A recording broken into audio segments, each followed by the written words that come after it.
Rin est un perdant qui a été viré du groupe des héros pour être inutile. Cependant, après avoir découvert qu'il est en réalité un dresseur de bêtes de rang S, il commence à rassembler des filles monstres séduisantes pour former un nouveau groupe de méchants. Avant de rejoindre le groupe des héros, Rin a perdu ses parents quand il était petit et a passé sa vie misérable en tant que solitaire sale. Mais lorsque le leader du groupe des héros l'a engagé comme coéquipier, Rin a commencé à travailler comme dompteur d'animaux pour un salaire minimum. Mais un jour, le chef du groupe, Arios, le renvoie du groupe des héros, affirmant qu'il est un bon à rien qui ne peut conclure des contrats qu'avec des animaux à petit budget. Étant donné que cette compétence n'est pas efficace en combat, sa seule contribution est de porter leur bagage. Rin est choqué d'entendre cela, mais l'un des membres nommé Léen affirme qu'ils en ont assez de protéger sa vie misérable et lui demande de partir. Ils exigent également que Rin rende son équipement car il appartient au groupe des héros et tous les membres, y compris Agathe et Mina, lance des insultes au pauvre Rin. Plus tard dans la journée, Rain se souvient comment ses camarades étaient toujours impolis envers lui et que leurs mots durs n'étaient jamais destinés à le rendre plus fort mais simplement parce qu'ils ne l'ont jamais vraiment respecté. Juste au moment où Rin commence à se morfondre sur sa vie misérable, un groupe de jeunes morveux s'approche de lui et lui demande de démontrer ses capacités à dompter les bêtes. Rin forme un contrat temporaire avec un faucon et lui dit de les saluer. Les jeunes s'enthousiasment et déclarent qu'ils veulent aussi devenir dompteurs de bêtes. Quand Rin leur demande pourquoi il ne préfère pas être un héros, l'un des garçons explique que les membres du groupe des héros sont des gens effrayants, contrairement à Rin, qui est très gentil avec eux. Ils affirment vouloir devenir aventuriers et voyager à travers le pays, ce qui donne une idée à Rin. Quelques instants plus tard, Rin se rend à la guilde des aventuriers et rencontre la réceptionniste nommée Nathalie. Comme il ne sait pas comment s'inscrire en tant qu'aventurier, lorsqu'elle réalise que Rin est un dompteur de bêtes, elle lui dit que tous les candidats doivent passer un test de base pour devenir aventurier certifié. Mais juste au moment où il termine la première moitié de l'épreuve, Rin entend un cri venant des bois. Il se précipite immédiatement pour enquêter et voit un monstre géant de Randé appelé un tigre tueur sur le point d'attaquer une fille sans défense. Rin passe donc à l'action et utilise le couteau qu'il a acheté chez Temu pour frapper le tigre, mais l'arme se casse à l'impact. Alors que le tigre avance vers lui, Rin dit à la fille de courir, prêt à sacrifier sa vie pour cette fille d'anime aléatoire. Mais à sa grande surprise, la fille se lance dans les airs et juste au moment où le tigre est sur le point de le frapper, elle lui donne un coup de pied puissant sur le dos, battant le monstre instantanément. Rin est choqué de voir cela et réalise rapidement que la fille est un esprit chat, l'un des êtres les plus rares au monde. En tant qu'espèce ultime, la fille a des capacités uniques. Mais lorsqu'elle s'évanouit d'épuisement, Rin parvient à la rattraper juste à temps. Quelques instants plus tard, la fille se présente comme Kanad et il s'avère que son espèce ne peut pas utiliser la magie, mais qu'ils ont évolué pour avoir des capacités athlétiques. Lorsque Rin demande pourquoi elle était seule dans la forêt, Kanad explique que les esprits chats vivent habituellement tranquillement au fond des montagnes, mais qu'elle s'ennuyait et voulait explorer le monde. Elle remercie alors Rin de lui avoir sauvé la vie et lui demande de raconter son histoire misérable. Quand Rin explique comment il a été renvoyé du parti des héros, Kanad se met en colère qu'une personne aussi gentille que lui ait été traitée comme un esclave. Cependant, Rin lui dit qu'il ne garde aucune rancune contre le parti des héros parce qu'il est un peu maladroit. Kanad comprend sa situation, mais en la voyant encore agacée, Rin lui tapote la tête, ce qui suscite une légère excitation en elle.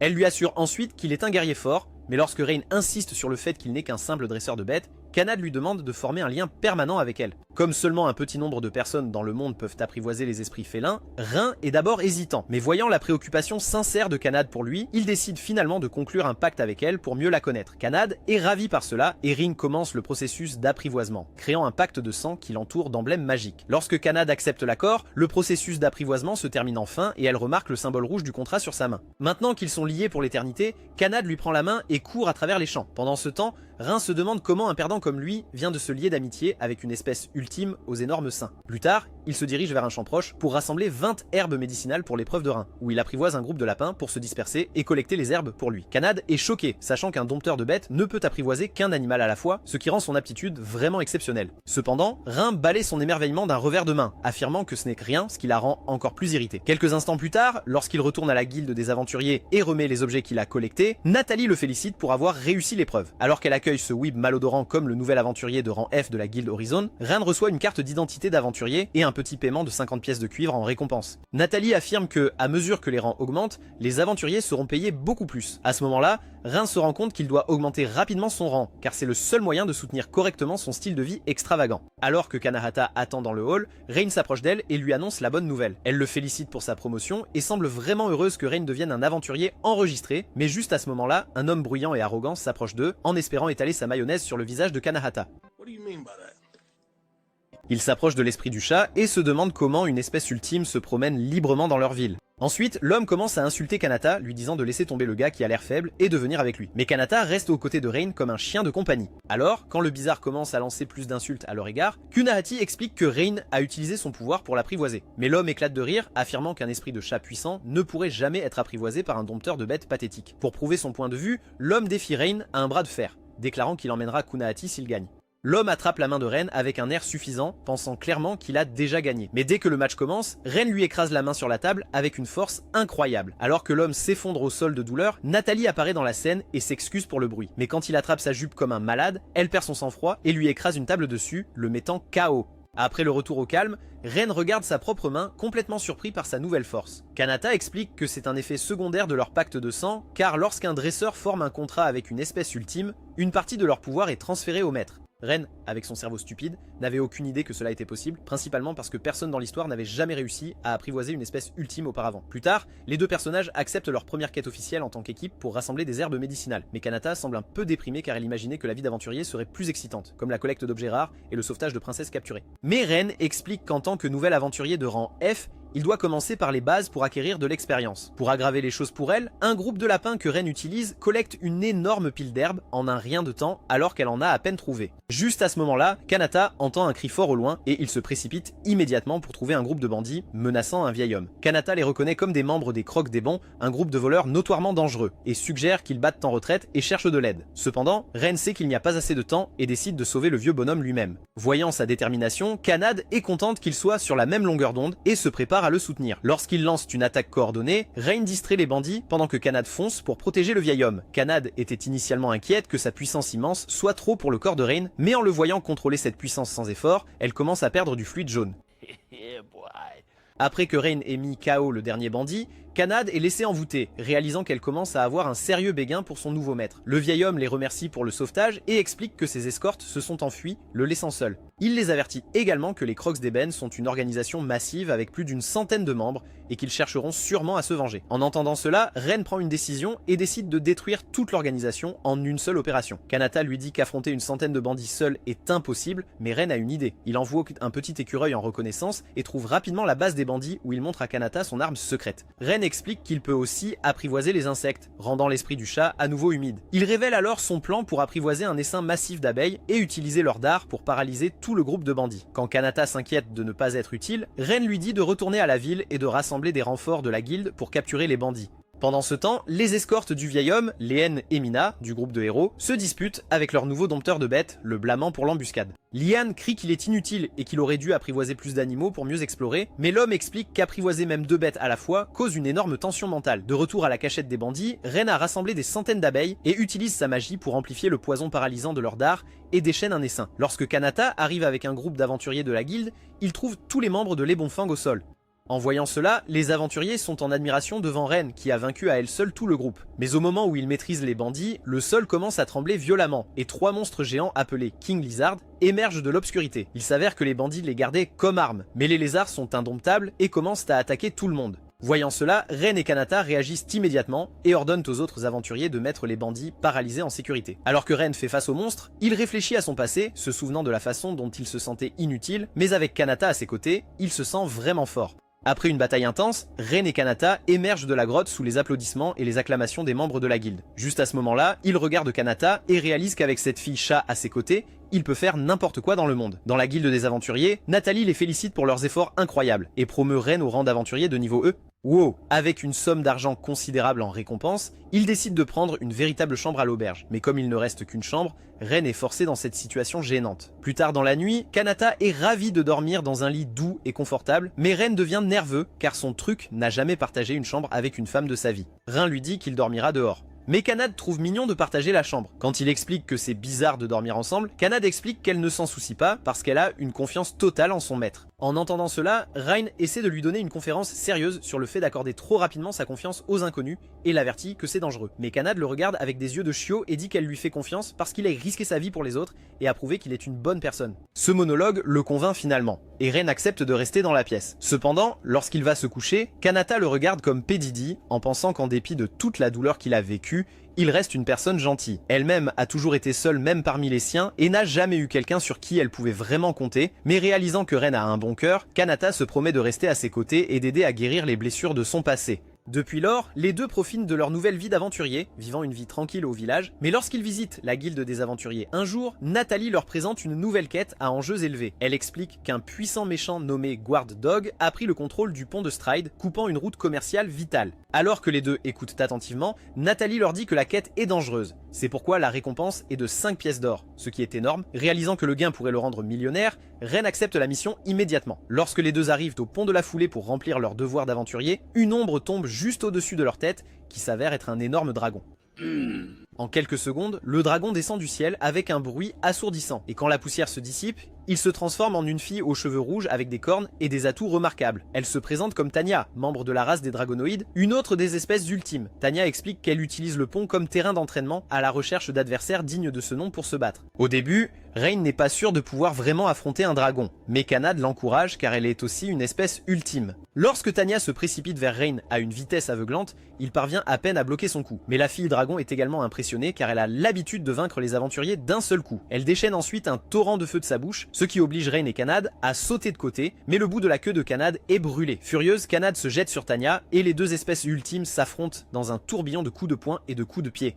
Voyant une ouverture, Rain saute pour aider son partenaire, mais Tanya bloque facilement leurs deux attaques, les fait tourner et les projette haut dans les airs. Tanya rassemble son énergie et leur lance une énorme boule de feu, mais les aventuriers se poussent rapidement avec les pieds à la dernière seconde, se propulsant pour éviter de justesse l'attaque. Rain réalise qu'ils ne peuvent pas gagner un combat direct et demande à Kanad de lui accorder 3 minutes pour exécuter son nouveau plan. La fille chat est d'accord et se lance sur Tanya de toutes ses forces. Alors que les deux sont engagés dans une bataille féroce, Rain ferme les yeux et perçoit une présence faible à proximité. Il utilise ensuite sa capacité de dressage pour localiser un petit oiseau volant autour du pont, forme rapidement un contrat avec lui et lui commande d'amener ses amis. Juste au moment où Kanad commence à se fatiguer, un essaim massif d'oiseaux descend sur le pont, picorant sans relâche Tanya. La fille dragon se moque de Rain en disant qu'il attaque comme Usopp, mais à ce moment-là, tout son corps devient engourdi et elle s'effondre par terre, complètement paralysée. Il s'avère que les oiseaux appartiennent à une espèce dont les becs contiennent une neurotoxine puissante, suffisamment forte pour incapaciter même un dragon. Après leur victoire, Rain s'approche de Tanya, qui a été vaincue, et lui demande de l'accompagner pour qu'ils puissent parler. Lorsqu'ils retournent à la guilde, Rain annonce qu'il a réussi la mission, ce qui laisse cette fille Natalia stupéfaite et silencieuse. Mais lorsqu'elle demande qui est la fille aux cheveux rouges, Tanya manque de révéler qu'elle est en réalité un dragon. Cependant, Rain l'interrompt et prétend qu'elle est un modèle OnlyFans avant de la traîner dehors. Quelques instants plus tard, Rain explique qu'elle ne peut pas révéler sa véritable identité de dragon car cela provoquerait la panique en ville. Puis, il dit à Tanya qu'elle est libre de partir tant qu'elle promet de ne plus attaquer d'autres aventuriers. Mais à sa surprise, Tanya dit qu'elle veut rester avec eux. Elle est impressionnée par sa petite saucisse et sa gentillesse, et demande à Rain de la dompter et de la laisser rejoindre son groupe. Kanad rejette immédiatement l'idée par jalousie, mais lorsque Tanya la traite de petite abeille complexée, la fille chat accepte à contre-cœur. Pendant une minute, Rain n'est pas sûr que les humains puissent même apprivoiser des dragonoïdes, et encore moins deux espèces ultimes à la fois. Pourtant, il décide de tenter le coup et commence le processus d'apprivoisement. À la surprise générale, le contrat est formé avec succès, et Rain a réussi à apprivoiser un poussin dragonoïde. Pendant ce temps, le groupe du héros original lutte à travers une forêt sombre, réalisant finalement à quel point Rain était crucial pour le succès de leur groupe. Alors, Arios décide de le retrouver et de le réembaucher, en supposant que le faible réintégrera volontiers. Il prévoit d'utiliser Rain pour transporter leurs bagages et nettoyer leur peau pendant un mois, puis de le licencier à nouveau. D'autre part, Kanad et Tanya sont dans la chambre d'hôtel en train de se disputer pour savoir qui va dormir à côté de Rain, qui s'est déjà assoupi, complètement inconscient du chaos. Le lendemain, le nouveau groupe commence sa première quête officielle ensemble pour chasser de mignons monstres appelés Slime. Bien qu'ils ne soient que des monstres de rang F, ils se multiplient rapidement et ont détruit la ferme locale et les récoltes. Kanad ne veut pas se salir les mains, se plaignant de leur viscosité,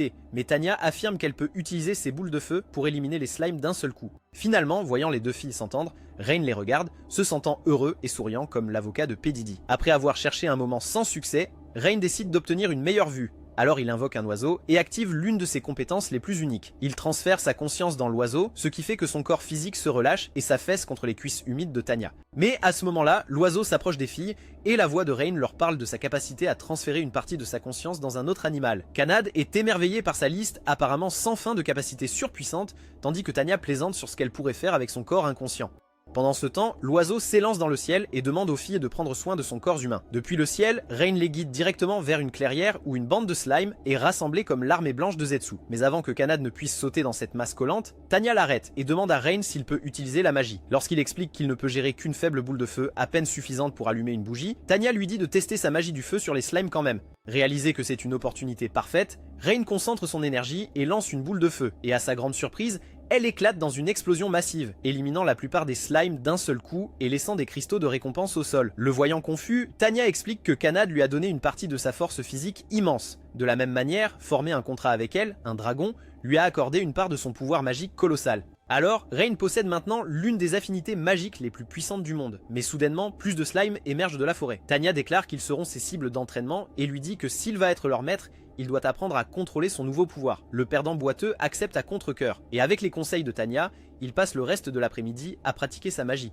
De retour à la guilde, ils reçoivent une récompense énorme pour leur travail, et pour le reste de la journée, les trois vont faire du shopping et profitent d'un dîner somptueux. Ren est choqué par la quantité que ses deux compagnons peuvent manger alors qu'ils dévorent toute la nourriture du restaurant. Pendant le repas, les filles deviennent curieuses et demandent à Rain où il a appris à être un dompteur de bêtes aussi habile. Il hésite un moment, alors elles lui disent rapidement qu'il n'a pas à en parler si c'est douloureux. Mais voyant que les filles se soucient vraiment de lui, Ren commence son histoire de son passé. Ren a grandi dans un village rempli de dompteurs d'animaux et ses parents lui ont appris à se connecter avec les animaux. Mais sa vie heureuse a été bouleversée un jour où ses parents étaient occupés, l'incitant à aller s'entraîner seul dans la forêt.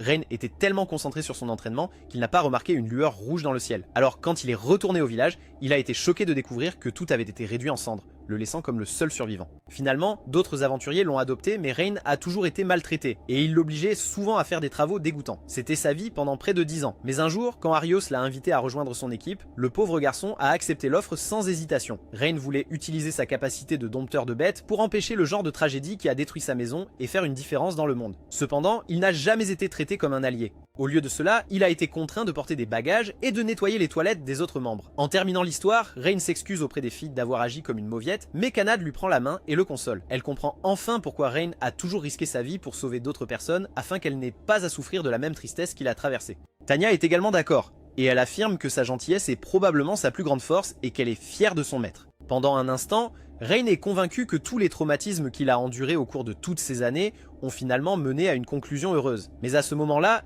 il réalise que les filles sont devenues radicales et qu'elles sont furieuses contre le groupe des héros, jurant de se venger d'eux. Le lendemain, le trio part chasser un groupe d'orques de bas niveau. Tanya s'amuse bien et aspire avec confiance quelques orques avec son souffle ardent, mais Rain lui dit de rester vigilante. Cependant, Tanya se moque de lui et affirme qu'aucun orc ne parviendra à la toucher. Elle passe ensuite à exterminer quelques monstres, mais ne remarque pas un qui se cache comme Jeffrey Epstein. Soudain, l'orc lui attrape la jambe et la tire au sol, tandis qu'un autre orc la charge par derrière avec un couteau. Mais avant qu'il ne puisse infliger des dégâts, Rain se place devant Tanya et prend le coup de poignard, tandis que Kanad repousse le dernier orc. Réalisant qu'elle a mis son maître en danger, Tanya tombe dans une légère dépression, mais Rain utilise sa magie de guérison sur lui-même et la rassure que tout va bien. Même lorsqu'ils atteignent la ville, Tanya reste silencieuse et distante, mais quand Rain s'approche d'elle, la fille dragon s'excuse immédiatement. Cependant, il se contente de tapoter Tanya sur la tête et déclare que tant que ses poussins sont en sécurité, rien d'autre n'a d'importance. Plus tard dans la nuit, pendant que Rain s'endort, Tanya le regarde avec admiration, se demandant comment quelqu'un peut être si gentil. En se remémorant l'incident de plus tôt,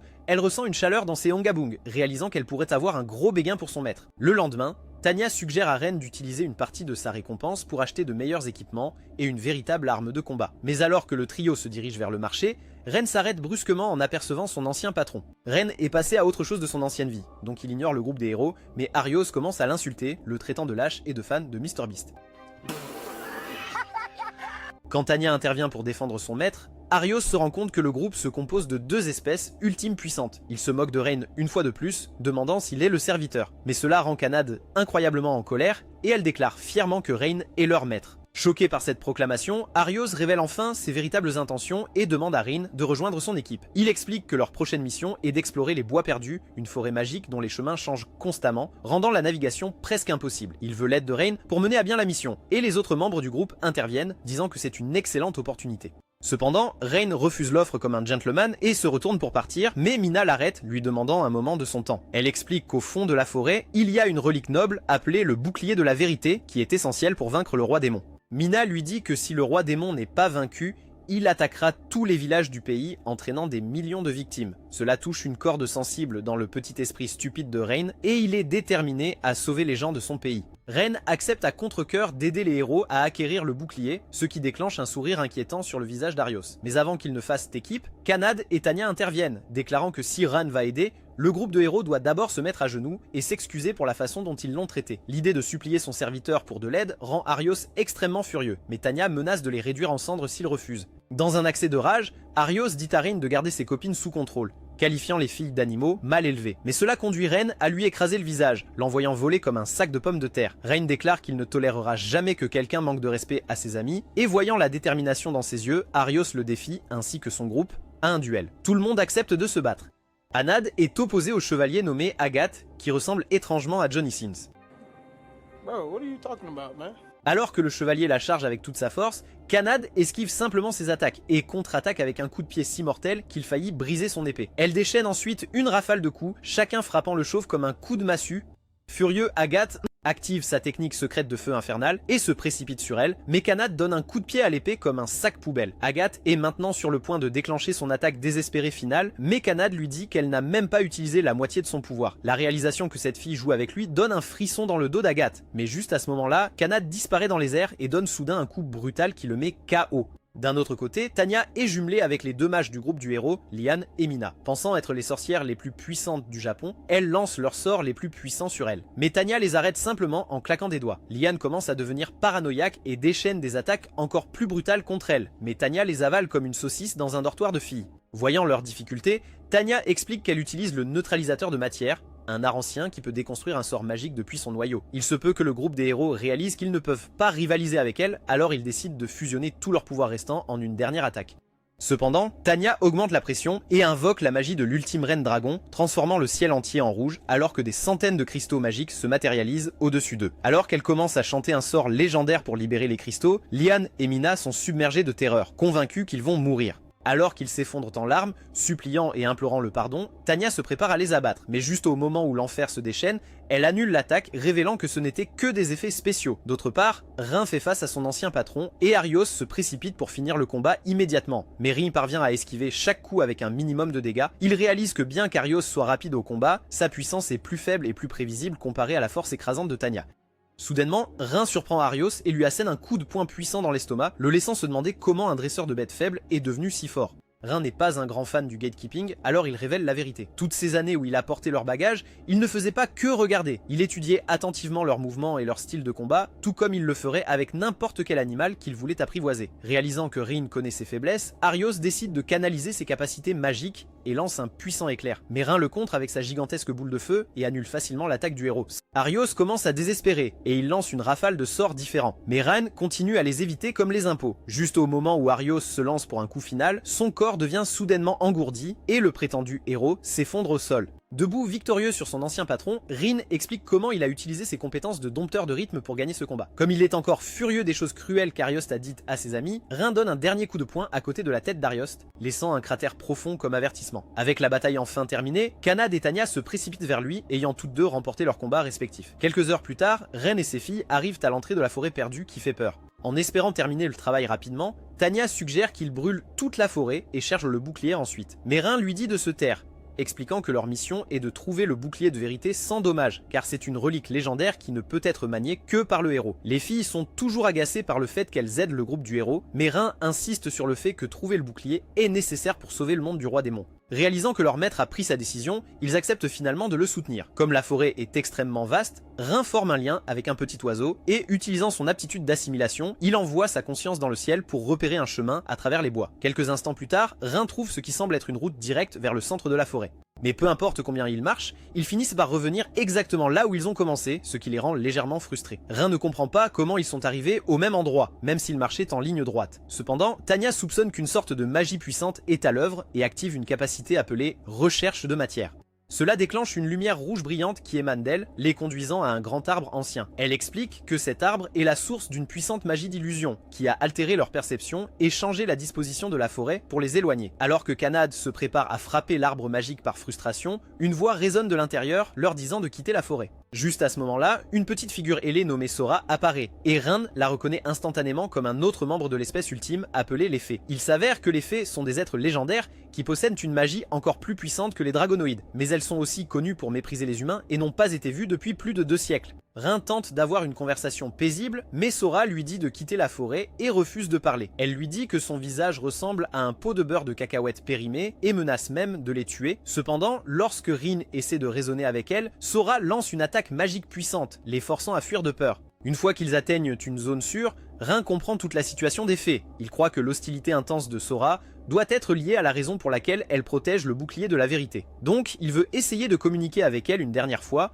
croyant pouvoir gagner sa confiance. Pendant ce temps, réalisant que Rin ne reculera pas, Kanad et Tanya sont forcés d'accepter son plan. Le trio revient bientôt à l'arbre géant et Rin dit à Sora qu'il ne veut que 5 minutes de son temps. Il dit à la fée qu'elle peut les toucher si elle le souhaite, mais lui demande d'épargner la vie de Kanad et Tanya. Alors que Sora prépare une volée de flèches magiques pointées directement sur eux, Rain retient les filles. Il sait par ses années d'expérience comme dompteur de bêtes que la seule façon de gagner la confiance d'une créature effrayée est de montrer que vous n'êtes pas une menace, même si cela signifie vous mettre en danger momentanément. Soudainement, Sora tire ses flèches et elle est choquée de voir que Rin ne cherche pas à s'échapper. Elle a toujours cru que les humains sont des créatures viles et les connaît comme des monstres qui ont brûlé sa maison et tué son peuple. Cependant, Ran promet qu'il est différent et la supplie de « crois-moi mec ». Malgré cela, Sora croit que l'humain essaie de la tromper pour la soumettre et lance encore une autre attaque. Mais cette fois, Tanya et Kanad sont obligés d'intervenir et elles marchent devant leur maître pour bloquer l'attaque. Elles expliquent comment Ran est un imbécile mais une personne extrêmement gentille qui les a sauvés quand tout le monde voulait les utiliser pour leur pouvoir.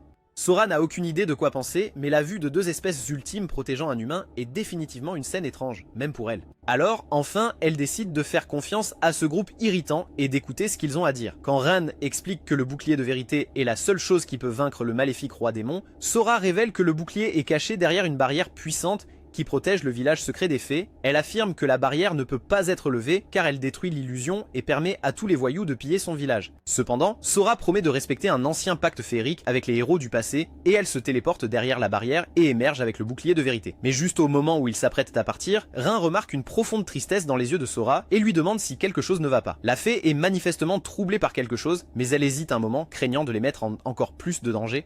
Cependant, Rin insiste sur le fait qu'il ne peut pas s'éloigner en sachant que quelqu'un souffre, et Kanad et Tanya lui assurent aussi qu'ils peuvent gérer toutes sortes de situations folles. Réalisant que ses demandes seront exaucées, Sora leur dit la vérité au sujet de sa sœur jumelle nommée Runa. Dans le passé, elles gardaient la barrière ensemble, mais un jour, elles ont abandonné leur poste pour laisser leurs petits amis les immobiliser. Cependant, les filles furent immédiatement prises en embuscade par un monstre terrifiant de l'armée du roi démon, appelé Chevalier de l'Ombre. Comme le monstre peut facilement dévier les attaques magiques, il captura Runa. Sora alla rapidement voir le chef du village des fées pour demander de l'aide, mais il refusa, prétendant que la vie de Runa était un sacrifice pour protéger le village de futures attaques. Sora commença à fondre en larmes, se remémorant les événements de son passé traumatisant. Elle ne s'est toujours pas pardonné d'avoir abandonné sa sœur, mais à ce moment-là, Ren essuie doucement la larme de son visage et assure à la fée que son fardeau est maintenant aussi leur responsabilité. Bien qu'elle ait du mal à croire ses paroles, Ren promet de sauver Runa quoi qu'il en coûte. Débordée par les émotions, Sora se précipite dans ses bras, laissant enfin sortir toute la douleur qu'elle gardait en elle. Cependant, Sora leur dit qu'ils doivent se dépêcher car le Chevalier de l'Ombre lui a donné un ultimatum. Elle doit livrer la barrière protectrice du village avant le coucher du soleil, sinon Runa sera livrée aux chiens. Comme ils ne peuvent pas se permettre d'agir comme des gamines, Sora confie le sort de sa sœur à Ren et son équipage, et le groupe part affronter le Chevalier de l'Ombre.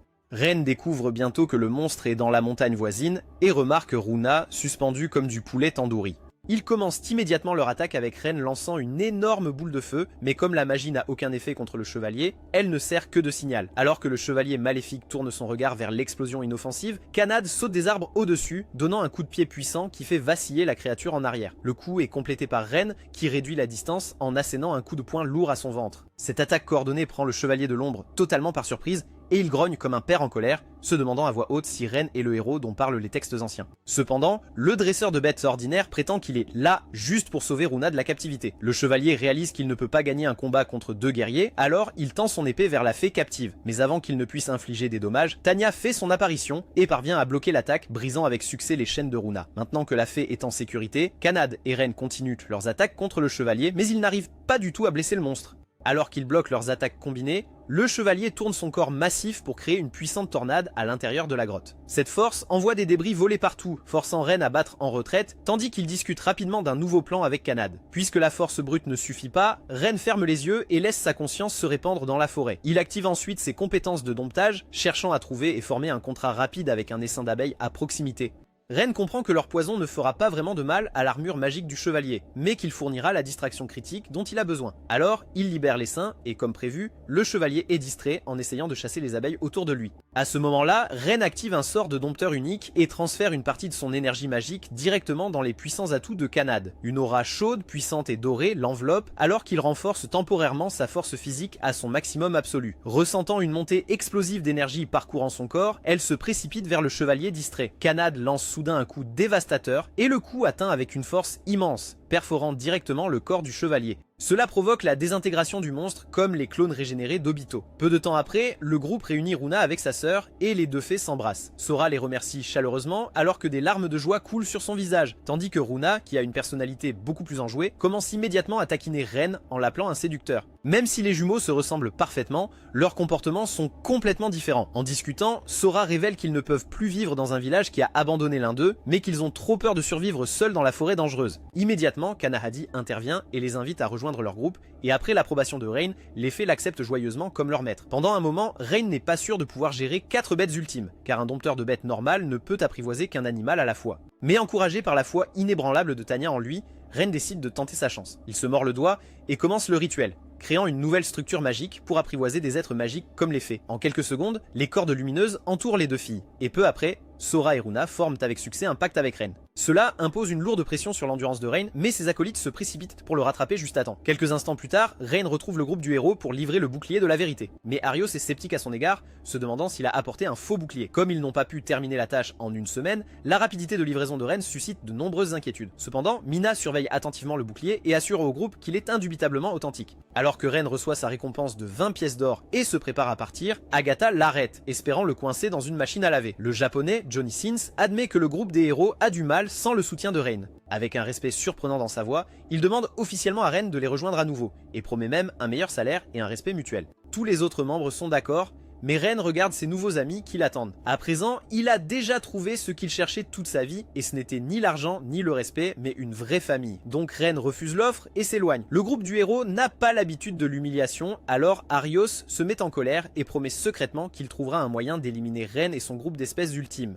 D'un autre côté, Rain explique qu'Arios, le héros, est béni par les dieux avec une capacité spéciale appelée Limit Break qui lui permet de devenir infiniment plus fort pour affronter le roi démon. Cependant, les filles soulignent collectivement que Rain devient également plus fort et lui suggèrent de continuer à apprivoiser l'espèce ultime. De cette manière, il deviendra un jour assez fort pour combattre le roi démon sans dépendre du groupe du héros.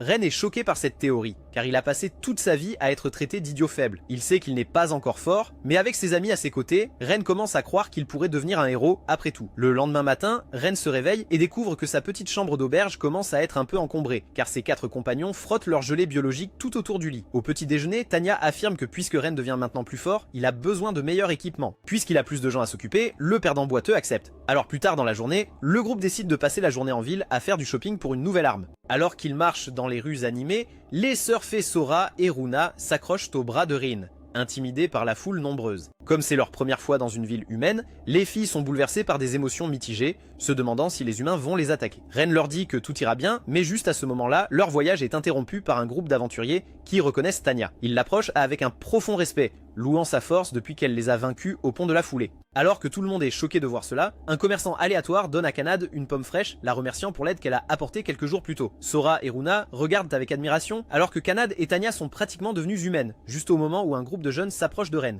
Voyant ses compagnes féminines, il demande si les filles sont ses épouses, ce qui fait rougir profondément Runa. À ce moment-là, Sora envisage presque d'utiliser sa magie pour montrer un tour de magie aux jeunes, mais Ren l'arrête rapidement, rappelant discrètement aux jumelles qu'elles doivent garder leur identité secrète pendant un certain temps. Quelques instants plus tard, il tombe sur la meilleure boutique d'armes de la ville et y entre prudemment. Il s'avère que cette boutique est tenue par un forgeron nain nommé Gantz, qui ressemble à une purée de pommes de terre vomies. Le nain les réprimande immédiatement pour avoir regardé, mais Ren intervient rapidement et affirme qu'il veut simplement acheter une arme. En réponse, Gantz lui dit grossièrement de choisir ce qu'il veut, ce qui rend les filles légèrement sceptiques quant à la qualité de ses armes. En regardant autour d'elle, Runa trouve un fouet et commence à imaginer toutes les manières perverses dont Ren pourrait l'utiliser dans la chambre, ce qui lui vaut une gifle de sa sœur. À ce moment-là, Ren trouve une dague qui attire son attention, mais en l'inspectant, il ressent que quelque chose cloche dans la qualité. Juste à ce moment-là, un autre aventurier entre en trombe en demandant la meilleure épée du magasin. Alors Gantz lui tend une arme qui a l'air brillante, mais qui est mal faite. L'aventurier paie un prix élevé et part heureux, complètement inconscient qu'il s'est fait arnaquer. Voyant cela, Rain confronte le vieux forgeron en affirmant que toutes les armes exposées semblent faibles. Un large sourire s'étend sur le visage de Gantz, et il admet que Ran a un œil incroyable pour les détails. Il explique que toutes les armes de son showroom ne sont que des morceaux de métal qu'il forge comme test. Il est fatigué des aventuriers arrogants qui croient qu'une épée coûteuse les rendra automatiquement puissants seulement pour se débarrasser de son travail lorsqu'il s'ennuie.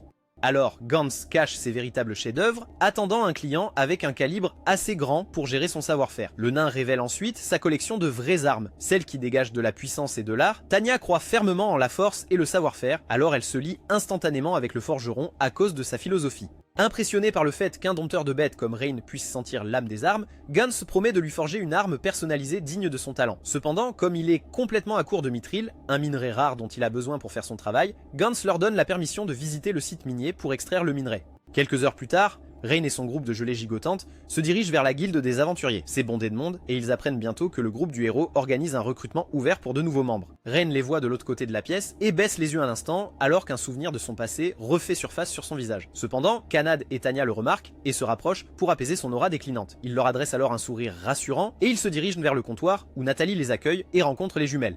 Après quelques discussions, Rain accepte une quête officielle pour enquêter sur la mine de mithril pour Gans. Il apprend que la mine, qui devrait être pleine de mithril, s'est mystérieusement asséchée ces derniers jours. Lorsque Gans arrive pour formaliser la demande et parle du paiement, Rain lui dit que la seule récompense qu'il veut est l'arme personnalisée qu'on lui a promise. Le vieux nain est ému par cette réponse. Alors il promet de forger à Rain la meilleure arme qu'il ait jamais fabriquée. Le lendemain, alors que le groupe se dirige vers la mine, il devient clair que Sora et Runa ont presque aucune endurance. Ayant passé leur vie à l'intérieur d'une barrière magique, ils se fatiguent rapidement en marchant, alors Rain utilise ses compétences de repérage pour trouver un lac à proximité où les filles peuvent reposer leurs fessiers et leur unga bunga. Les filles sont ravies par l'eau et demandent immédiatement à aller nager, alors Rain accepte de surveiller leurs bagages et apprivoise quelques rongeurs pour les surveiller pendant qu'il fait une courte sieste. Alors que les filles s'amusent dans l'eau froide, Sora et Runa envient les énormes ensembles de conteneurs de Tanya et Kanad. Mais à ce moment-là, un poisson mord la queue de Kanad et elle pousse un cri aigu. Pensant qu'ils sont attaqués, Rain se réveille en sursaut et se précipite vers le lac pour découvrir qu'elles sont toutes les quatre complètement sorties de leur boîte. Rempli de gêne, il s'excuse abondamment, mais les filles réalisent qu'il était simplement inquiet pour elles et lui disent de se détendre. Quelques instants plus tard, ils arrivent finalement au site minier de mithril et Rain sent immédiatement que quelque chose ne va pas. Il aperçoit alors un aigle qui tourne au-dessus de leur tête selon un schéma plutôt inhabituel. Juste à ce moment-là, deux hommes armés sortent de la mine pour enquêter. Mais avant qu'ils ne puissent réagir, Tanya et Kanad bougent comme l'éclair, mettant les deux hommes inconscients sans les blesser. Ils ont besoin d'informations sur la mine de mithril, mais comme les hommes sont inconscients, Sora et Runa s'avancent, offrant d'utiliser leur magie de fée, appelée recherche de mémoire. Alors que les filles explorent leurs esprits, elles remarquent qu'un grand groupe organisé de voleurs est responsable de tous les vols de mithril. En récompense de leur aide, les jumeaux demandent des caresses sur la tête, que Rain leur donne volontiers aux grandes dames de ses deux autres compagnons. Après avoir traité les informations, Rain dit à son groupe de se préparer, car d'après les mouvements des oiseaux, il est certain que les voleurs de mithril ont leur propre dresseur de bêtes. À l'intérieur de la mine de mithril, le groupe principal de voleurs est informé que leurs éclaireurs ont été vaincus. Le dresseur de bêtes ennemis devient furieux et promet de se venger des attaquants, tandis que Rain et son équipe avancent lentement dans la mine. Avant qu'ils ne puissent se préparer à une attaque, le groupe de Rain descend sur eux. Les mages des voleurs lancent une énorme boule de feu, mais Sora et Runa avancent, lançant calmement un sort qui absorbe complètement l'attaque. Les mages essaient à nouveau, mais les jumeaux utilisent d'un contre-sort, éteignant leur magie à la source. Alors que les mages sont laissés sans pouvoir, Tanya et Kanad s'occupent rapidement du reste des voleurs, les assommant avec des coups calculés. Maintenant que les sbires sont pris en charge, Rain affronte le chef du groupe, qui est aussi un dresseur de bêtes comme lui. Quand ils demandent ce qu'ils veulent, Rain lui dit qu'il est là pour aider Gans et son entreprise de fabrication d'épées, rendant l'ennemi encore plus furieux. Mais quand Rain dit à l'homme de se rendre, le dresseur se jette sur lui. Rain dévie facilement son attaque, et en quelques secondes, il met le dompteur de bêtes à terre d'un seul coup de poing. Agissant comme Draco Malfoy, l'ennemi dompteur joue sa dernière carte et active une invocation puissante, faisant émerger une créature terrifiante des profondeurs de la mine. Rain et son équipe reconnaissent le monstre comme un monstre de rang B appelé Behemoth, et déclarent qu'apprivoiser une telle bête est pratiquement impossible. En entendant cela, le dresseur de bêtes ennemi révèle son secret et explique comment il a pratiquement élevé le Behemoth comme sa mère. Grâce à ce lien, il affirme qu'il n'a pas besoin de dompter cette bête pour la contrôler. Soudain, le géant rugit et frappe le sol de son poing, faisant trembler et s'effondrer toute la mine. Lorsque des débris commencent à tomber du plafond, Rain sait qu'il ne peut pas se battre dans ces conditions, alors il fait signe à Kanad avec son plan. La fille comprend immédiatement et commence à rassembler les voleurs inconscients à l'extérieur de la mine pour leur sécurité. Pendant ce temps, les fées jumelles s'inquiètent de laisser Rain seul, mais le Gigachad les assure qu'il ira bien. Le dresseur de bêtes ennemi a gagné une nouvelle confiance avec ce monstre, et la bataille continue. D'un autre côté, Tanya sort de la mine et accepte de surveiller les prisonniers, tandis qu'une Kanad inquiète se précipite pour aider son maître. À l'intérieur de la mine qui s'effondre, Rain lutte pour esquiver à la fois les rochers qui tombent et les attaques incessantes du colosse. Juste au moment où un énorme rocher est sur le point de l'écraser, Kanad apparaît, le tirant hors du chemin à la dernière seconde. Après avoir appris par Kanad que tout le monde est amené en lieu sûr, Rain explique rapidement le nouveau plan. Il fera diversion pour confondre le monstre, tandis que Kanad prendra le contrôle du drapeau de l'ennemi dompteur de bêtes. Rain explique que puisque le monstre est lié à la volonté de son maître, capturer l'ennemi dompteur de bêtes est la clé pour arrêter cette folie. Juste à ce moment-là, l'homme apparaît juste devant eux, promettant d'éliminer Rain et sa copine pour protéger son opération minière illégale. Soudain, le mastodonte surgit de nulle part, forçant les deux à se disperser dans la panique. Alors, Rain distrait le monstre avec une boule de feu, et Kaneda profite de l'ouverture pour maîtriser maîtriser le dompteur de bêtes ennemies. Cependant, l'homme refuse de perdre. Alors il crie un ordre pour que le colosse continue son déchaînement, même si cela signifie qu'ils meurent tous dans la grotte qui s'effondre. Cela rend le monstre encore plus paranoïaque, et alors que Ren esquive un autre coup dévastateur, il sait qu'il doit tenter quelque chose de drastique avant que toute la montagne ne s'effondre en poussière. Alors, Rain décide de faire confiance au pouvoir que ses amis lui ont donné et libère le plein potentiel de ses propres capacités de dressage. Il concentre toute son énergie non pas sur le monstre, mais sur le lien magique entre le Behemoth et son maître. En un instant, le Behemoth se fige en plein mouvement et l'emblème de dressage sur la main de l'ennemi disparaît. Rain vient juste de réussir à utiliser son pouvoir pour réécrire le contact existant avec la bête, coupant la connexion et prenant le contrôle du Behemoth pour lui-même. Le voleur est incrédule, criant qu'il a passé sa vie entière à élever la créature, mais juste à ce moment-là,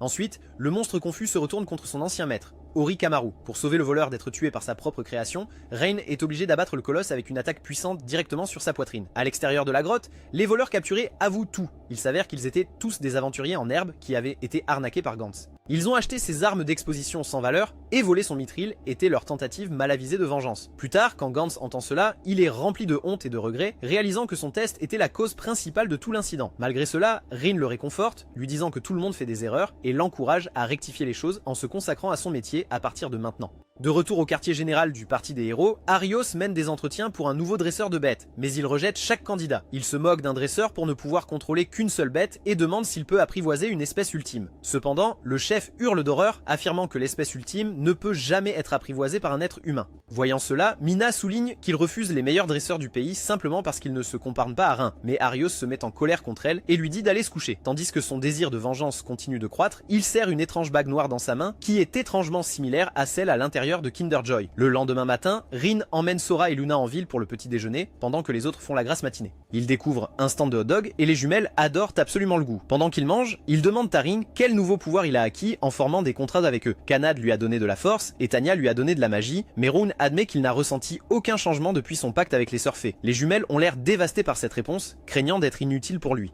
Cependant, il leur tapote rapidement la tête pour les rassurer. Comme un vétéran simple, Rin explique qu'il n'a rien à gagner d'eux. Après avoir été utilisé et abandonné par le groupe des héros, tout ce qu'il voulait, c'était trouver de vrais amis qui resteraient à ses côtés. Ils sont ses précieux camarades et cela suffit amplement. Ces mots sincères rendent les agacés heureux, mais alors qu'ils s'apprêtent à repartir, un noble prétentieux et ses gardes bloquent leur chemin. L'homme se présente comme Edgar, le fils du seigneur qui gouverne toute la ville d'Horizon, et exige que les fées lui cèdent leur innocence. Alors que les filles ont peur, Edgar ordonne à Sora et Luna de venir avec lui pour satisfaire ses désirs. Agacé par leur défiance, Edgar claque des doigts et ses gardes personnels entourent Rin, ayant l'intention de prendre les jumelles de force. Rin affirme qu'il ne renoncera jamais à ses amis, alors quand les gardes attaquent, il les assomme tous comme un pro. Réalisant que les menaces mineures ne fonctionneront pas, Edgar a recours à une tactique plus cruelle. Il ordonne à ses gardes restants de pointer leurs armes sur les civils innocents de la place, les prenant tous en otage. Avec un regard sinistre sur le visage, Edgar déclare que les civils ne sont que des outils pour obtenir ce qu'il veut. En ce moment, Rin est dans une situation inconfortable, car il ne peut pas sauver tout le monde à la fois. Sora et Luna proposent d'utiliser leur puissante magie féerique, mais Rin ne peut pas leur permettre de révéler leurs véritables identités devant tout le monde, car cela ruinerait leur chance d'une vie normale. Alors qu'il évalue la situation, Rin ressent une nouvelle puissance monter en lui. Il se rend compte qu'il a acquis une nouvelle capacité pour lancer plusieurs sorts simultanément grâce à son contrat avec les fées.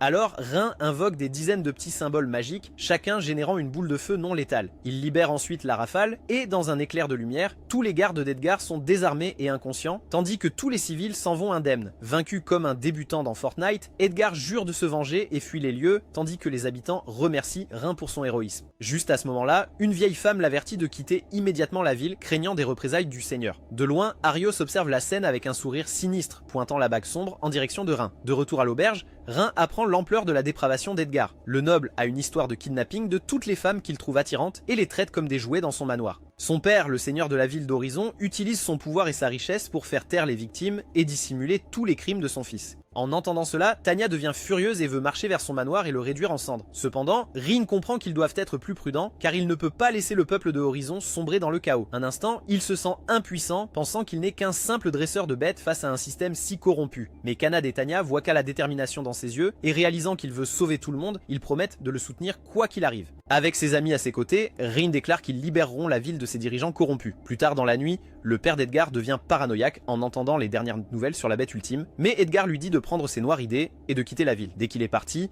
Edgar convoque le capitaine de l'ordre des chevaliers, un homme nommé Gil. Il paie ensuite le capitaine avec un sac lourd de pièces d'or et lui ordonne de trouver et d'éliminer Rin. Une fois le capitaine parti, Edgar sonne une cloche et une petite fille bête terrifiée est amenée dans la pièce. Il déchaîne alors toute sa frustration de l'humiliation de la journée sur la pauvre fille, la battant brutalement alors qu'elle espère que quelqu'un viendra la sauver. Le matin suivant, Rin se rend au quartier général de l'ordre des chevaliers pour déposer une plainte officielle concernant les actions d'Edgar. Cependant, un chevalier rejette l'incident en le qualifiant de drame sur Twitter et avertit Rin que faire de fausses accusations contre le fils du seigneur est un crime passible d'exécution. À ce stade, Rin réalise que tout l'ordre des chevaliers est dans la petite poche sale d'Edgar. Juste au moment où il quitte le bâtiment, une femme sort de la ruelle et se présente comme Stella, la vice-capitaine de l'ordre des chevaliers. Elle dit à Rin qu'elle a honte de ce qu'est devenu l'ordre. Elle se sent inutile en expliquant que la plupart des chevaliers, y compris son capitaine, ont été corrompus par l'argent du seigneur, fermant les yeux sur les crimes de sa famille. Cependant, Stells affirme qu'elle a entendu parler des actes héroïques de Rin et demande son aide pour arrêter Gil et les autres chevaliers corrompus, espérant rétablir la justice à Horizon. Rin hésite d'abord, mais voyant sa conviction sincère, il accepte de coopérer avec elle. Au cours des jours suivants, ils élaborent un plan pour éradiquer la corruption parmi les élites de la ville. Rin rend également visite à Gantz,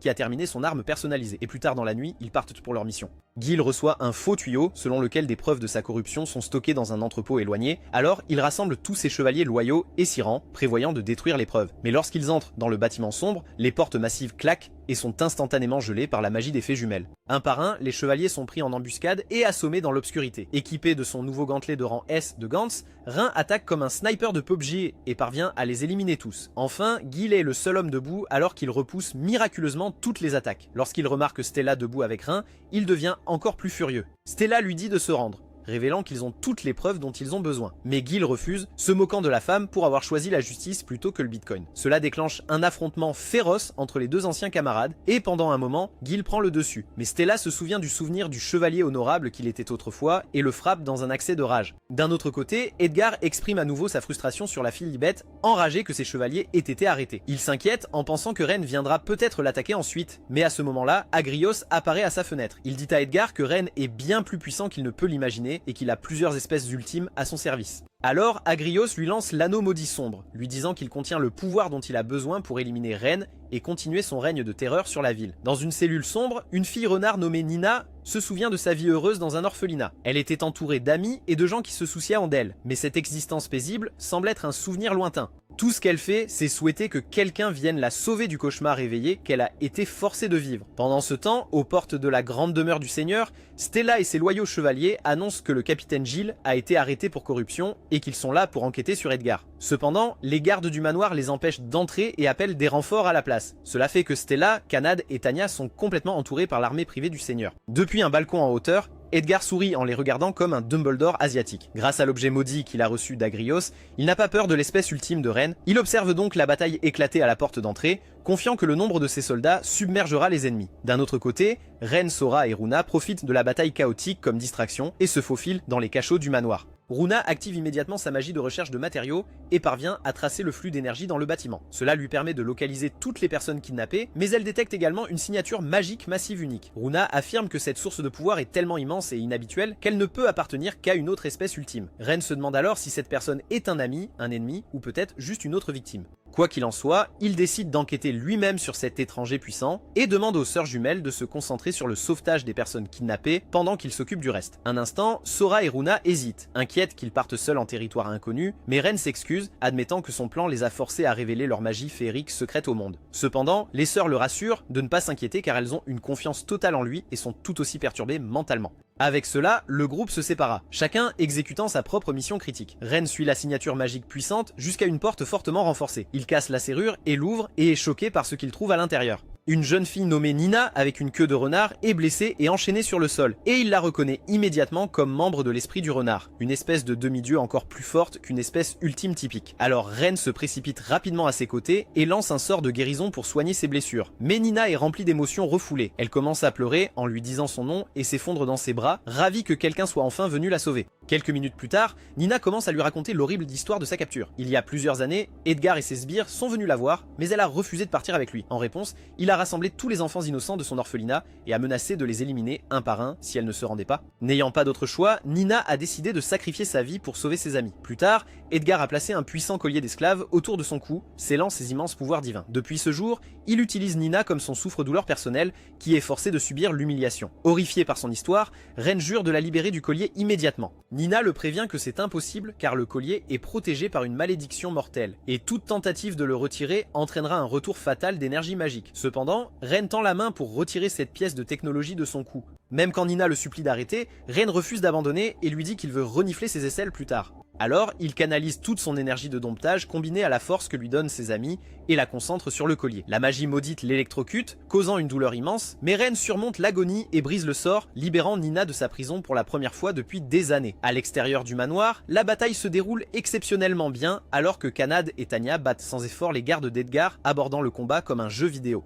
Les soldats restants, dans un mouvement désespéré, tentent d'utiliser une partie du personnel terrifié du manoir comme boucliers humains. Mais avant qu'ils ne puissent le faire, une volée de boules de feu tombe du ciel, les neutralisant tous sans blesser les otages. Juste à ce moment-là, Sora et Runa apparaissent, annonçant qu'elles ont sauvé tous les captifs et les ont déjà téléportés dans un endroit sûr. Maintenant que tous les innocents sont hors du chemin, les filles n'ont plus à retenir leur véritable pouvoir.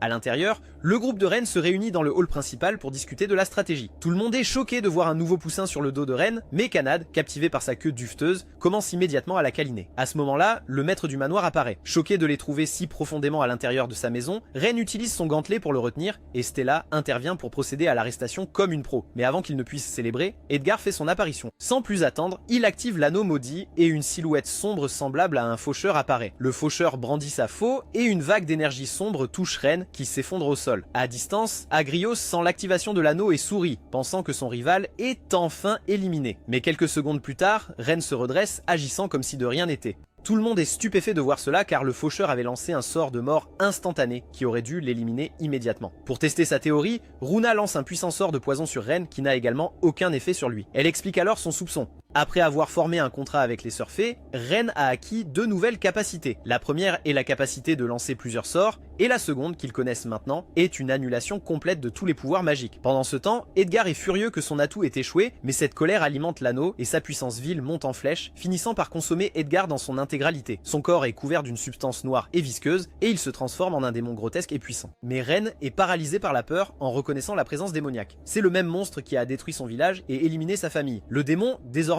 entièrement formé à partir de ce qui était autrefois Edgar, regarde Ren et son groupe avec une malveillance pure. Il déclare son intention de massacrer chaque dernière personne à Horizon avant de s'envoler vers le centre-ville. Ren sait qu'il doit l'arrêter car il ne peut pas laisser le destin de son passé se répéter. Ses amis lui offrent tout leur soutien, ce qui le rend très fier d'eux. Nina veut aussi se joindre à la lutte, mais Ren lui dit qu'elle en a déjà assez fait et lui demande de se taire et de rester en sécurité. D'un autre côté, le démon déchaîne sa puissance sur la ville sans méfiance, provoquant d'énormes explosions qui incendient rues et maisons. Juste au moment où il se prépare à une autre explosion, Kanad se lance depuis un toit, donnant un coup de pied qui envoie le démon s'écraser au sol. En quelques secondes, Ren et le reste du groupe atterrissent autour de lui, prêts à l'affronter dans un combat. Le groupe attaque le monstre dans un assaut parfaitement coordonné de puissance, comme s'il l'avait appris dans des films Marvel. Kanad commence avec une rafale de coups de poing, projetant le démon vers Tanya, qui le frappe au sol depuis les airs. Pour amplifier les dégâts, Ren utilise son gantelet pour tirer des coups de contrainte, tandis que Sora et Runa déclenchent un sort de tonnerre massif depuis les hauteurs. L'attaque crée un énorme cratère, mais quand la poussière retombe, le démon en sort sans une seule égratignure. Se moquant de leurs efforts, le démon invoque une énorme horde de monstres qui envahissent les rues et les cieux. Les filles s'occupent immédiatement de la première vague de monstres, mais le démon révèle qu'il peut en invoquer un nombre infini. Profitant du chaos, il porte un coup puissant à Kanad et parvient à la blesser.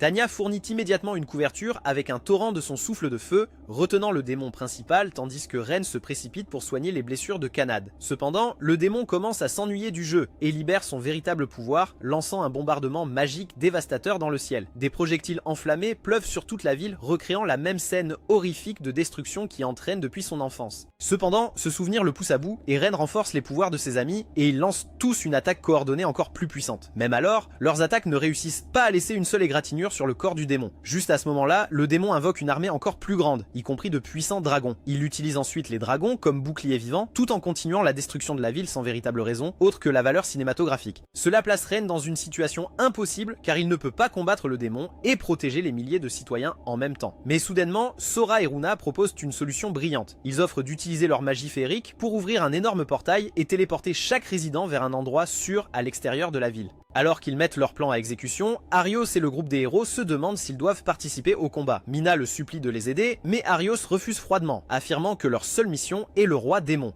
En réalité, il est content de laisser Ren mourir aux mains du même démon qui a tué sa famille. Pendant ce temps, les jumeaux trouvent Stella et les chevaliers et commencent à coordonner une évacuation massive. Au début, les citoyens terrifiés sont sceptiques envers les fées, se souvenant des anciennes légendes de leur haine pour les humains. Mais le vendeur de hot dog s'approche d'eux avec un sourire et marche vers le portail. Il est ensuite suivi par les jeunes et d'autres personnes que Ren a aidés, convainquant tout le monde de faire confiance aux jumeaux. Alors que tous les villageois se rassemblent à l'intérieur du cercle, la téléportation commence. Mais juste à ce moment-là, le point d'évacuation est attaqué. Cependant, les aventuriers de la guilde Horizon arrivent juste à temps, répondant à l'appel aux armes de Nathalie. Gantz est aussi avec eux et il distribue ses meilleures armes gratuitement pour rembourser sa dette envers Ren. Avec ça, ils forment une ligne de défense, retenant la horde de monstres et créant un chemin pour que Ren se concentre sur le démon. D'un autre côté, Ren sait qu'il doit se rapprocher du démon pour porter un coup décisif, mais il est trop loin. Tanya pourrait le transporter, mais sa forme de dragon serait une grande cible pour le démon et la magie de téléportation des jumeaux est trop lente pour le combat. Juste au moment où tout semble perdu, Nina arrive sur les lieux déterminés à aider Ren à remporter une victoire. Elle refuse d'être une victime plus longtemps et veut aider celui qui l'a sauvé. Alors Nina révèle sa capacité cachée de demi-déesse à se téléporter instantanément n'importe où. Maintenant, le plan final est prêt. Kanad et Tanya, soutenus par les aventuriers, tiendront à distance la horde infinie de monstres. Ren et Nina attaqueront directement le démon. La fille s'accroche à ses bras répugnants et ils commencent à se téléporter à travers le champ de bataille. Les deux traversent le chaos et esquivent de justesse les puissantes décharges d'énergie du démon. Alors qu'ils réduisent la distance, Ren augmente sa propre puissance, se préparant pour son coup le plus audacieux à ce jour. Il va tenter l'exploit ultime de domptage en prenant le contrôle de l'armée qu'il a lui-même invoquée au démon. Soudain, Ren atterrit sur le dos du démon et pose ses mains sur lui. Un torrent d'énergie démoniaque corrompue envahit Ren, causant une douleur atroce, mais les souvenirs de ses amis, de la famille qu'il a trouvée lui donnent la force de résister. À ce moment-là, le pouvoir de domination de Ren atteint un niveau inimaginable, et il réussit à rompre le lien du démon avec ses complices maléfiques. Dans un dernier rugissement, Ren prend le commandement de toute l'armée de dragons, choquant le démon jusqu'à son noyau inexistant. Alors que le seigneur démon se demande ce qui vient de se passer, Ren ordonne aux monstres maléfiques d'attaquer leur ancien maître. En quelques secondes, le soi-disant seigneur démon est anéanti par sa propre puissante progéniture. Avec la bataille enfin terminée, Nina perd connaissance en plein vol par pur épuisement. Ren la rattrape, mais alors qu'ils commencent à tomber du ciel, Tanya intervient sous sa forme de dragon pour les sauver. Ils atterrissent en toute sécurité sur le sol où le reste du groupe, les chevaliers et les aventuriers, attendent le retour des héros non invités. Quelques jours après la bataille, la ville d'Horizon est en pleine phase de récupération, grouillant d'un nouveau sentiment d'espoir. Nina, maintenant saine et sauve, dit à Ren qu'elle veut rester avec lui et ses amis et rejoindre officiellement son groupe. Ren hésite au début, incertain qu'apprivoiser une demi-déesse, un être d'ascendance divine, soit même possible. Cependant, lorsque les filles se rallient à lui, lui rappelant qu'il a déjà accompli des choses bien plus grandes et impossibles, Ren décide de tenter sa chance. Il effectue le rituel et en quelques secondes seulement, il crée une nouvelle ouverture pour insérer sa saucisse. Kanad est ravi d'avoir une nouvelle petite sœur. Tanya est impatiente de la câliner et plaisante en disant qu'elle est contente d'avoir une nouvelle sœur cadette qui n'est pas aussi grincheuse que Sora. Plus tard, lorsqu'elle visite la guilde des aventuriers, elle rencontre Stella qui révèle qu'elle a été légitimement promue nouvelle capitaine de l'ordre des chevaliers, prête à forger une nouvelle ère de justice pour la ville. Elle remercie Ren chaleureusement, déclarant que Horizon aurait été détruite sans lui. Nathalie donne ensuite à Ren d'autres bonnes nouvelles. Pour son rôle dans la défaite du démon et le sauvetage de la ville, tous les aventuriers de la guilde sont unanimes pour dire qu'il mérite une promotion spéciale. Donc ce déchet passe directement du rang E au rang C. Avec leur groupe atteignant maintenant son 6e membre, Ren dit à Nathalie que leur petite chambre d'hôtel n'est plus pratique. Alors Nathalie suggère malicieusement qu'au lieu de louer une chambre plus grande, il devrait simplement acheter une maison, pensant secrètement que c'est le moyen idéal pour garder sa nouvelle star aventurière installée de façon permanente à Horizon. Les filles adorent vraiment l'idée d'avoir une vraie maison où elles peuvent toutes vivre ensemble. Alors Ren accepte leurs exigences comme un imbécile. Après avoir regardé plusieurs propriétés décevantes, Nathalie leur montre la dernière option, un magnifique manoir spacieux avec un immense jardin et une énorme baignoire, le tout pour un prix incroyablement bas. Tanya se méfie immédiatement d'une offre qui semble trop belle pour être vraie, alors Nathalie révèle le piège. Elle prétend que la maison est hantée, ce qui terrifie immédiatement Kanad qui a une peur bleue des fantômes. Nathalie explique que le fantôme joue principalement des farces inoffensives comme péter sur leurs oreillers, rendre l'eau du bain froide ou mettre du curry sur la chaise pour donner l'impression que vous avez eu un accident. Alors que les autres trouvent cela amusant, Kanad déclare qu'elle préfère dormir dehors. Cependant, étant la chef de file, Ren décide qu'il devrait au moins vérifier avant de prendre une décision. Ils entrent bientôt dans le manoir poussiéreux mais étonnamment propre. Alors qu'ils explorent, Nina lâche un petit éternuement qui fait sursauter Kunahata. Un moment plus tard, les meubles commencent à bouger tout seuls et une voix fantomatique les avertit de partir. Juste quand une silhouette spectrale d'une servante apparaît devant eux. Les jumeaux essaient d'utiliser leur magie pour l'exorciser, mais le fantôme est agile et esquive leurs attaques astrales. Cependant, Tanya réalise rapidement que le fantôme n'a pas de capacité offensive car son seul pouvoir est de crier des insultes racistes aux gens. Sachant cela, le fantôme qui s'appelle Tina décide de concentrer toute son énergie sur le membre le plus vulnérable du groupe. Kanad. Elle accule l'esprit de chat terrifié, mais cela s'avère être une erreur énorme. La peur de Kanad atteint son paroxysme et dans une frénésie paniquée, ses instincts prennent le dessus.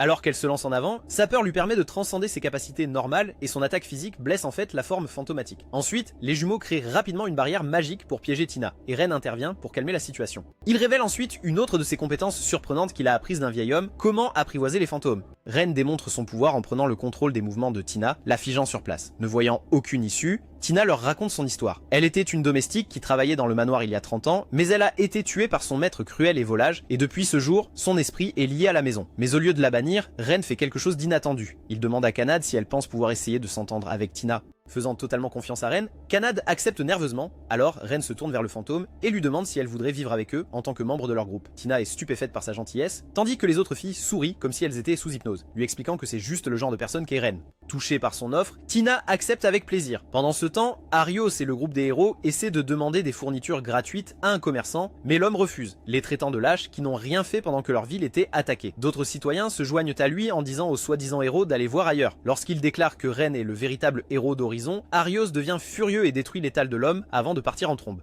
Rempli de haine pour le dompteur de bêtes. Plus tard cette nuit-là, la nouvelle famille se réunit dans sa nouvelle maison pour leur premier repas ensemble.